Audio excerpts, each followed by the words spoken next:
এবারে ত্রাণ নেয়ার জন্য লাইন ধরতে হয়নি, উল্টো ত্রাণ দেওয়ার জন্য তৈরি হচ্ছে দীর্ঘ লাইন। এমনকি ত্রাণের বস্তা মাথায় নিয়ে ঘন্টার পর ঘন্টা পায়ে হেঁটে বন্যা কবলিত মানুষের কাছে ছুটছেন অনেকে। এ যেন এক অভূতপূর্ব দৃশ্য। কুমিল্লার বন্যা কবলিত এলাকা ঘুরে আরও জানাচ্ছেন আসাদ ভূঁইয়া, ক্যামেরায় ছিলেন মোহাম্মদ রাশেদ। এ যেন এক বদলে যাওয়া বাংলাদেশ। বন্যা দুর্গত মানুষের পাশে দাঁড়াতে জাতি, ধর্ম, বর্ণ সব ভেদাভেদ ভুলে সারা দেশ থেকে ত্রাণ নিয়ে ছুটে আসছেন মানুষ। বন্যা কবলিত মানুষের কাছে ত্রাণ পৌঁছাতে বস্তা মাথায় নিয়ে কখনো হাঁটু পানি, কখনো বুক পানি, কখনো বা গলা পানিতে ঘন্টার পর ঘন্টা পায়ে হেঁটে ছুটছেন শিক্ষার্থী, শিক্ষক সহ সব শ্রেণী পেশার মানুষ।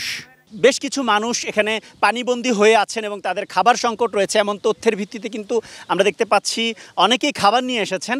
যদিও প্রায় 1.5 ঘন্টা পথ এভাবেই পাড়ি দিচ্ছেন তারা। এখনো কতক্ষণ লাগবে সঠিক বলতে পারছি না, তবে আনুমানিক আরো আধা ঘন্টা 1 ঘন্টার উপরে হাঁটতে হবে। মানুষগুলো কতদিন ধরে এভাবে পানিবন্দী হয়ে আছে? আজকে 3 হতে 4 দিন যাবত।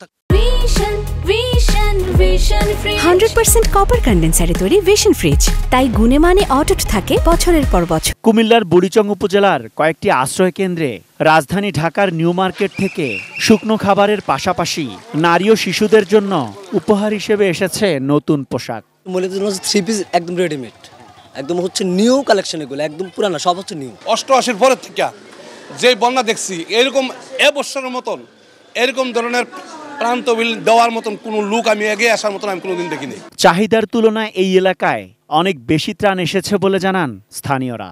বিপুল পরিমাণ ত্রাণ কুমিল্লায় এসেছে। যারা ত্রাণ আনছেন তাদের প্রতি অনুরোধ থাকবে যে শিশু খাদ্য এবং স্যানিটারি ন্যাপকিন দেওয়ার ব্যবস্থা করবেন। Asad Bhuiyan, ATN news, Burichang, Comilla.